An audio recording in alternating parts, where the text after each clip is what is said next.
Donc la thématique, c'est preuves et programmes.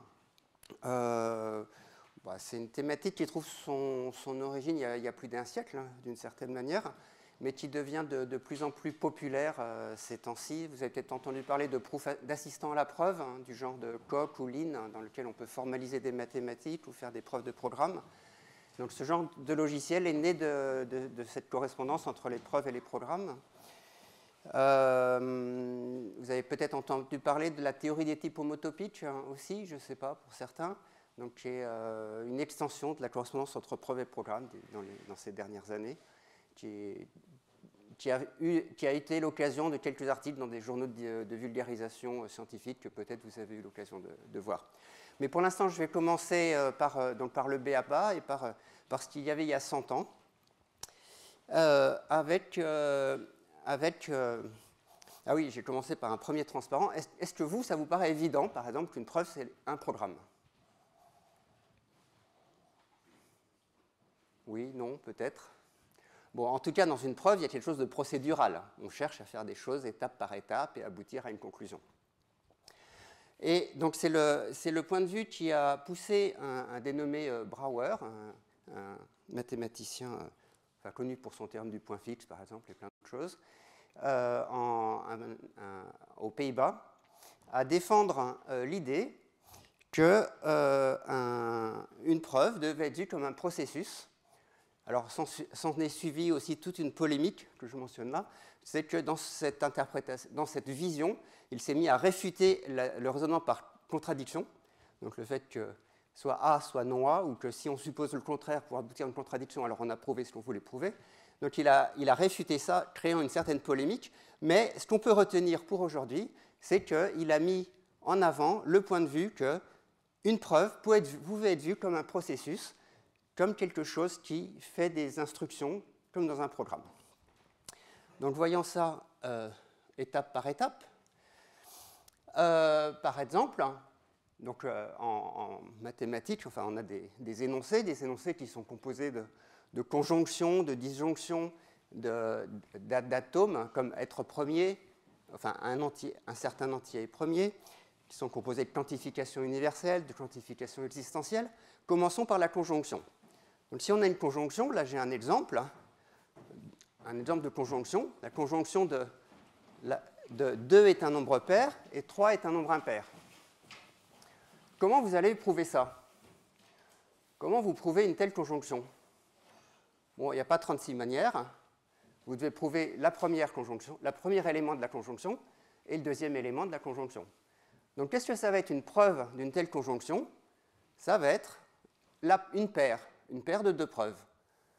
Et là, on se retrouve tout de suite dans la notion de langage de programmation. Quand vous programmez, vous avez divers types de données, et en particulier, vous avez des paires. Vous pouvez prendre un programme ou un terme ou un entier et un autre et faire la paire des deux. Dans cette vision, une preuve, c'est la même chose qu'un habitant d'un type de données produit, c'est-à-dire des paires.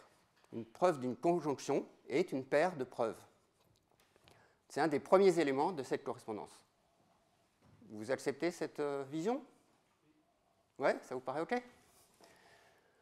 Alors, posons-nous un autre cas. On veut prouver une implication. Donc, A implique B de manière formelle. Ou ici, j'ai pris un exemple. Si x supérieur à 2 est premier, alors x est impair. Donc, on a une implication. Comment on va prouver ça? En général, ce qu'on fait, c'est on suppose la prémisse pour prouver la conclusion. Alors, vous allez me dire, peut-être, il y en a qui raisonnent avec des tables de vérité, c'est possible aussi. Mais en général, on suppose l'hypothèse pour prouver la conclusion. Mais qu'est-ce que c'est de faire ça? Si ce n'est autre chose que de construire une fonction à partir d'une hypothèse ou une variable, à partir de l'hypothèse de l'existence d'une preuve de la prémisse, et à partir de cette hypothèse, de fournir la preuve de la conclusion.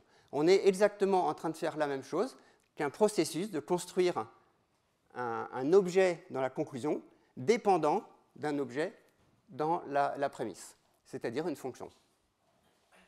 Est-ce que vous achetez aussi ce point? Oui. Oui? Vous êtes gentil. Alors passons à un autre cas, la quantification existentielle. Donc je prends un exemple d'énoncé existentiel. Donc là, j'ai pris l'exemple. Il existe un entier premier supérieur à 100. Comment on va prouver ça? Alors là encore, je vais mettre de côté le raisonnement par contradiction, qui avait dit qu'il est peut-être un petit peu problématique dans ces idées de Brouwer. Mais donc oublions ce raisonnement par contradiction. Comment je vais prouver de manière intuitive, de manière simple, un tel énoncé? Je n'ai pas trop le choix. Il faut que je trouve un entier qui vérifie cette propriété, dont je puisse donner une preuve que cet entier vérifie la propriété. Et donc je fais quoi dans l'histoire? Je fais deux choses. Je trouve l'entier et je montre qu'il vérifie la propriété. Et je les mets ensemble. Qu'est-ce que j'ai fait? Alors, il faut que je passe au transparent d'après. Eh bien, j'ai fait la même chose que pour une conjonction, sauf que cette fois, c'est une conjonction hétérogène. J'ai fait une paire d'un entier et d'une preuve. Une preuve d'une existentielle, selon le point de vue de Brouwer, c'est la paire d'un témoin et de la preuve que ce témoin est correct, vérifie la spécification. Encore une fois, on peut reformuler ça comme de la programmation. On est en train de manipuler des types de données. La preuve d'une existentielle, c'est un type de données paire de deux objets. Ça va? Vous continuez d'accepter ce point de vue? Alors passons à la quantification universelle. Donc là, je prends un exemple. Pour tout x, x2 supérieur à 0. Comment je vais prouver ça? Donc c'est quantification universelle. Quantification universelle, donc elle dépend de quelque chose de général pour tout x. Donc il faut que comment je prouve ça de manière générale? Je suppose un x pour prouver que cet x vérifie la propriété. Eh bien, j'ai fait la même chose que pour prouver une implication, c'est-à-dire, je suppose quelque chose, et sous cette hypothèse, j'essaye de construire une preuve de l'énoncé. Et donc, on peut voir ça, encore une fois, c'est mon transparent d'après, comme une fonction. Sauf que cette fois, ce n'est pas une fonction qui prend en argument une preuve, comme dans le cas de l'implication, mais une fonction qui prend en argument, alors ici, je n'ai pas dit x, c'est typiquement un entier ou un réel, peu importe, qui prend en argument un objet, un nombre, et qui renvoie une preuve. Donc un peu comme l'existentiel, c'était une paire hétérogène. Ici, c'est une fonction hétérogène. On appelle ça une fonction dépendante, d'ailleurs. Quand on la voit dans un langage de programmation, les propositions deviennent des types pour ces fonctions. Je vais y revenir. Bref, donc avec ces exemples, j'illustre un peu le slogan de Brouwer, qui est qu'une preuve peut être pensée comme un programme. Alors, connaissez-vous le lambda calcul? Ou qui ne connaît pas le lambda calcul? Bon, vous connaissez les machines de Turing, hein? Ou qui ne connaît pas les machines de Turing? Enfin, c'est très populaire. Enfin, les machines de Turing, c'est le prototype d'un langage dans lequel on peut écrire. Donc, c'est une thèse. Enfin, c'est un modèle. C'est un modèle abstrait des fonctions qu'on pense pouvoir être implémentées en pratique. C'est-à-dire que toute fonction qu'on peut implémenter en pratique, a priori, elle est implémentable dans ce langage abstrait. Et le lambda calcul, c'est un modèle alternatif aux machines de Turing. C'est aussi un langage. C'est aussi un langage qui est, on appelle ça Turing complet, dans lequel on peut écrire tous les programmes imaginables. Alors la particularité du lambda calcul, c'est qu'il est extrêmement simple. Donc là, je me suis avancé un petit peu. Donc lambda calcul, il est dû à Church, dans les années 30, je crois 32. Est-ce qu'il y en a beaucoup qui programment dans la salle ou... Oui, dans des langages fonctionnels, genre OCaml, peut-être, entre autres.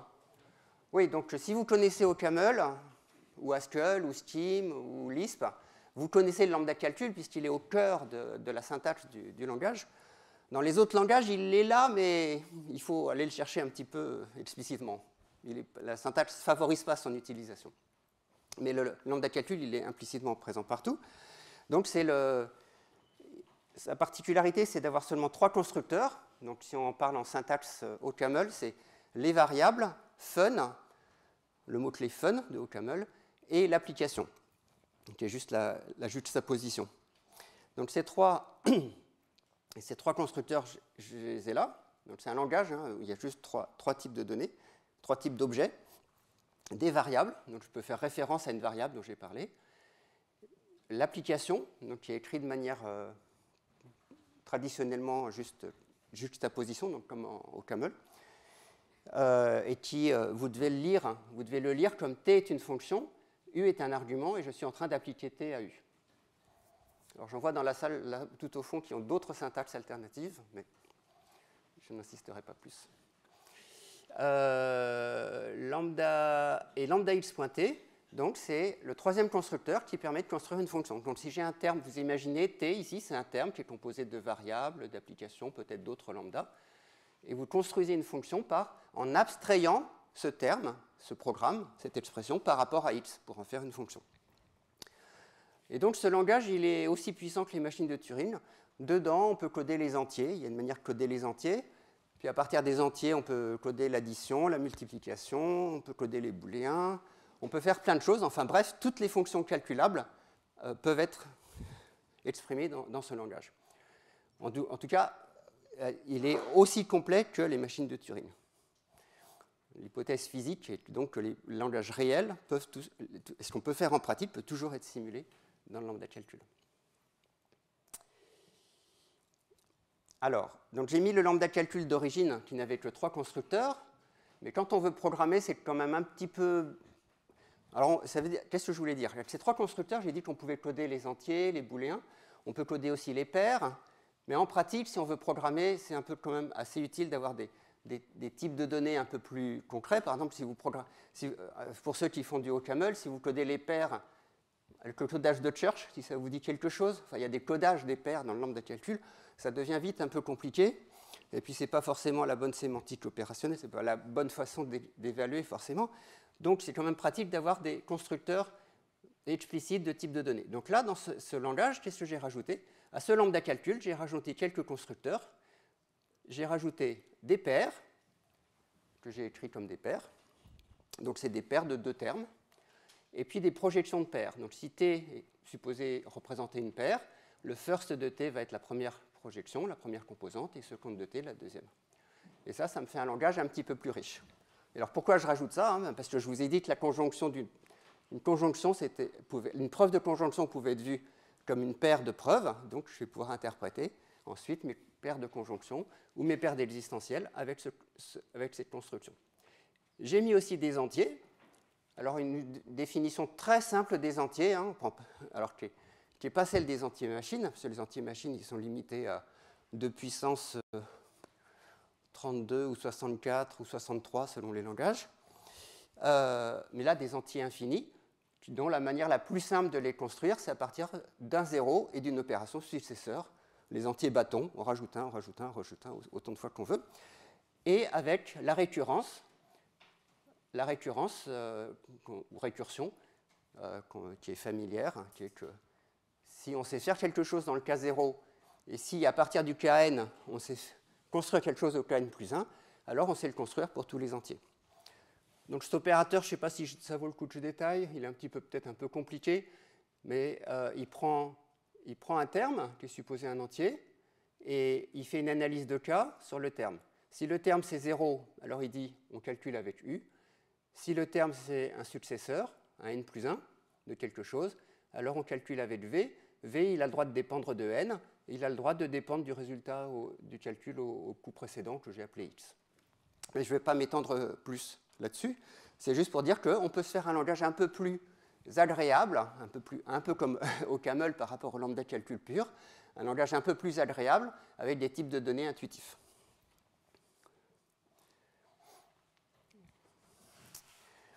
Alors, jusque-là, c'est-à-dire ce transparent ou le précédent, je n'ai pas introduit de notion de type. Donc j'en ai parlé un peu implicitement avant.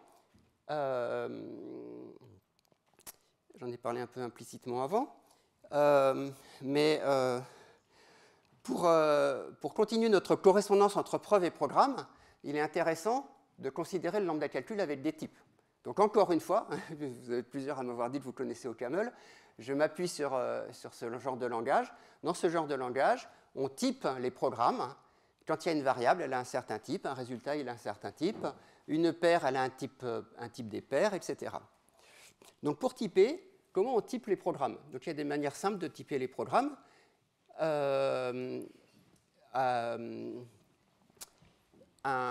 Les programmes, ils ont des variables, donc ils se typent dans des contextes. Donc un typage, ça prend cette forme-là. Ça va prendre cette forme-là, qu'on appelle des séquents ou des jugements. T, ça va être mon programme. Un programme, il dépend de variables. Hein. On l'a vu dans ce lambda de calcul, on a toujours des variables x qui peuvent apparaître, qu'on a le droit avec lesquelles on a le droit de faire des fonctions avec le lambda, mais qui peuvent apparaître sinon ce qu'on appelle libres, pas liées par un lambda. Donc ces variables, on les met dans gamma, et puis il y a le type du programme qu'on va appeler A. Donc ce contexte de typage, donc je disais c'est des variables, donc ça se définit comme une liste, hein, typiquement, soit la liste vide que j'ai notée par l'ensemble vide, soit une liste déjà existante à laquelle j'ai rajouté une nouvelle déclaration de variable. J'ai dit que dans mon programme, j'avais une nouvelle variable x qui a un certain type A. Ça va? C'est peut-être un peu technique, mais on va voir l'exemple sur comment ça se traduit dans des règles de typage.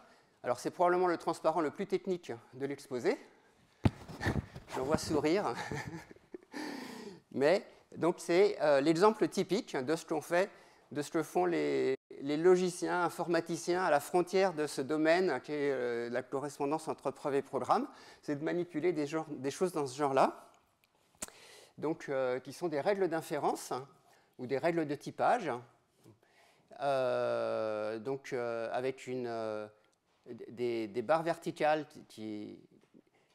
et au-dessus de la barre verticale, il y a des hypothèses et en dessous, il y a une conclusion. Donc, par exemple, là, je peux décrire cette règle-là. C'est une règle de typage pour la paire. Donc, tout à l'heure, j'avais défini la paire comme étant quelque chose qui était la paire d'un terme de deux choses, d'un T et d'un U. Et avec ça, je suis en train de décrire quel type ça va avoir. Donc qu'est-ce qu'il faut voir?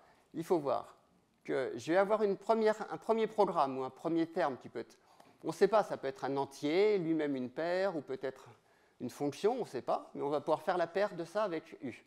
Donc tous les deux, ils ont des variables qui sont dans gamma, donc des variables x, y, z, ils sont dans le même gamma.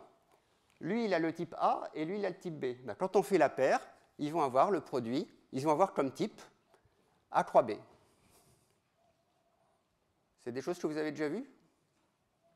Certains oui, mais peut-être pas tout le monde. Ben, donc c'est des choses standards qu'on fait dans les langages de programmation pour typer les programmes. Et alors, donc, pour annoncer ce qui va suivre, ici, c'est exactement la même chose que de faire de la logique. Vous remplacez le produit ici par un « et », par une conjonction, et vous avez exactement la même règle que vous auriez en logique. Comment on prouve A et B à partir d'un certain nombre d'hypothèses, qui sont les types? Eh bien, en donnant une preuve de A, à partir des mêmes hypothèses, et une preuve de B, qu'on appelle U, la preuve de B, et T, la preuve de A. Question?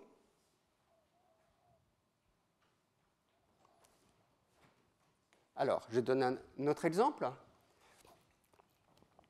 Alors, donc, toujours pour continuer avec la conjonction. La conjonction, on pouvait construire des paires, mais on pouvait les détruire aussi en prenant les projections. Donc, si j'ai une paire, je peux prendre la première composante ou la deuxième composante. Alors, pour avoir le droit, donc le système de typage, il nous dit quand est-ce qu'on a le droit d'utiliser les premières projections et les deuxièmes projections. Donc, on a le droit d'utiliser la première projection si V est une paire, parce que si V n'est pas une paire, il n'y a rien à projeter. Donc, que dit cette règle-là?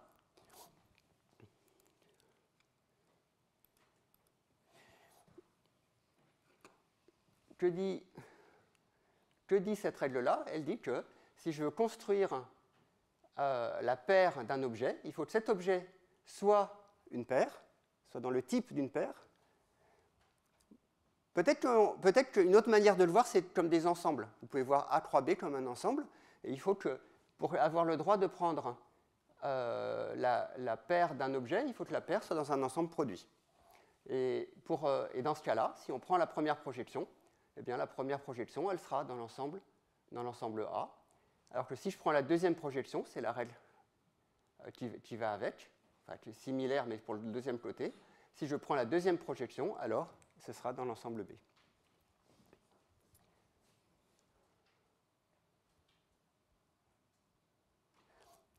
Alors, je vous ai présenté les paires, et maintenant je vais parler des fonctions.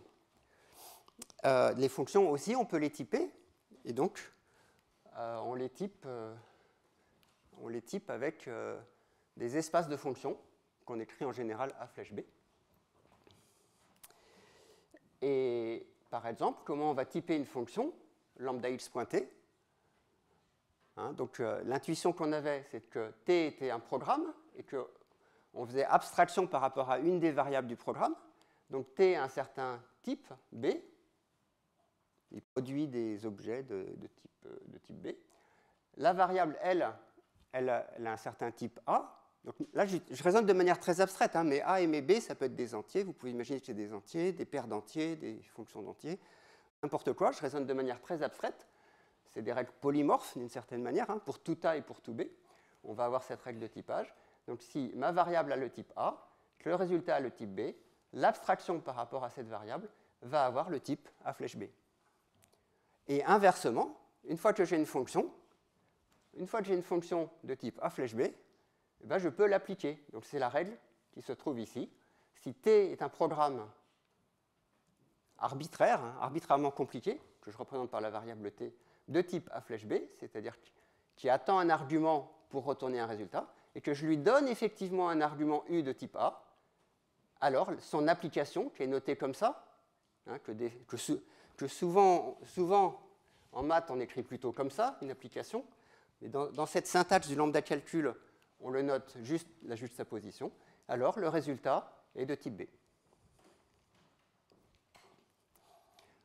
Alors, je vais continuer ma série. Je vais parler des types produits, des types flèches, parler des types entiers. Comment on type les entiers? Alors, on avait 3 constructions pour les entiers. Le 0 pour initier les nombres, ajouter 1 pour pouvoir produire de nouveaux nombres, et la récurrence. Alors, comment on type un entier? Un entier, c'est de type entier. Donc, 0, il n'a aucun paramètre, c'est une constante. Donc, il n'y a rien en haut, il n'y a pas de prémisse. Et la règle dit, à partir de rien, on peut montrer que 0 est de type entier. Cette règle-là, elle dit que si n est un entier, alors rajouter plus 1, on continue d'être un entier. Et cette règle-là, elle type la récurrence. Alors, elle est un peu plus compliquée. Elle dit que si t est un entier, alors j'ai le droit de faire de la récurrence. Ça va être U, ça va être le cas de base. Ça va être le cas de récurrence. Et donc, ça s'écrit en termes de programme, comme ça, avec cet objet, ce nom récurseur, qui, selon que si t est 0, ça va te donner du U, et si t est un n plus 1, ça va donner du V, qui dépend de n et du résultat précédent que j'associe à la variable x. Et là, je cache quelque chose qui est un peu compliqué, mais qui n'est pas grave. Alors, hop. Et donc, j'ai commencé avec Brouwer et la logique. J'ai continué avec lambda calcul, OCaml et le typage. Maintenant, je mets donc les deux ensemble. On peut changer notre regard sur le système de typage précédent et dire « Ah, mais ce que j'avais écrit croix, en fait, c'est la même chose qu'une conjonction. Ce que j'avais écrit comme un espace de fonction, c'est la même chose qu'une implication. Et ce que j'avais écrit les entiers, c'est la même chose que les entiers en maths. » Et donc, on peut c'est exactement les mêmes règles qu'avant. Bon, je vais laisser tomber les entiers parce que c'est pareil. C'est exactement les mêmes règles qu'avant, sauf que maintenant, j'ai noté la conjonction comme une conjonction et l'implication comme une implication. Alors, oui, Alors, par rapport à ce qu'on fait en logique, souvent les preuves, elles restent en dehors du langage dans lequel on parle. On n'utilise pas, quand on fait des preuves en maths, on n'utilise pas de termes de preuve, on n'utilise pas de notation de programme pour faire des preuves. Donc là, il y a quelque chose de spécial que j'ai fait, puisque j'ai dit qu'il y avait un langage de preuve qu'on pouvait utiliser et qui était comme un langage de programme. Donc oui, il y a quelque chose un petit peu en plus, c'est vraiment on explicite les preuves, on explicite des choses qui sont implicites dans la manière dont on écrit les preuves en général, qui est leur structure de programme. Une question tu avais ?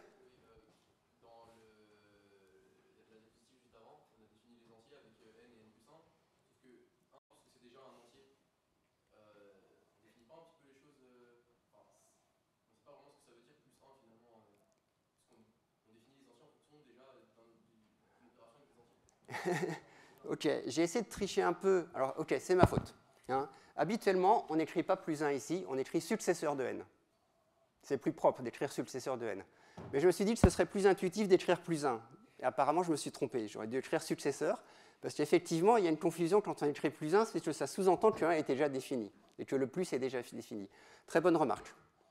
Donc, effectivement, en général, on ne l'appelle pas plus 1, ou alors le plus 1, il faut vraiment le voir comme une notation, qui n'a rien à voir avec plus et avec 1, quelque chose qui fait un bloc tout seul pour dire opération d'ajouter plus 1, mais rien à voir avec les opérations plus et le 1. Ouais.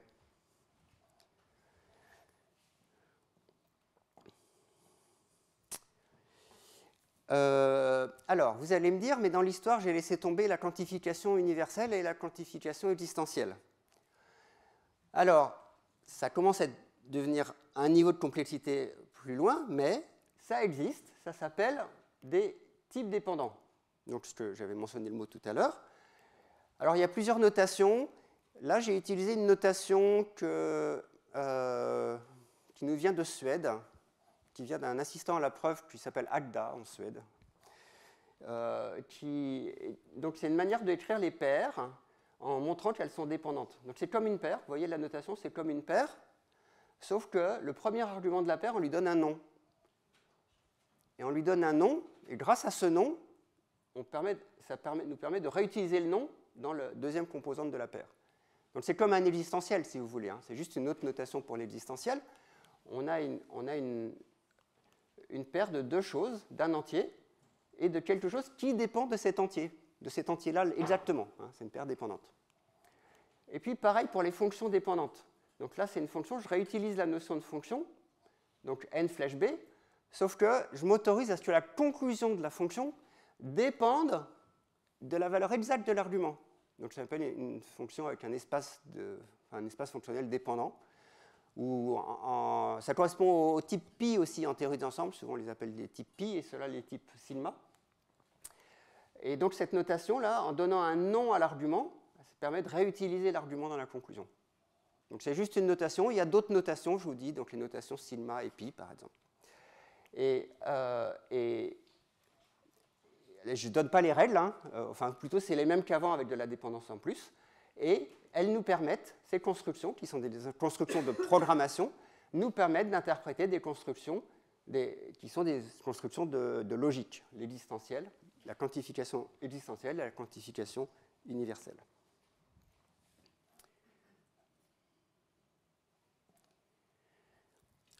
Alors,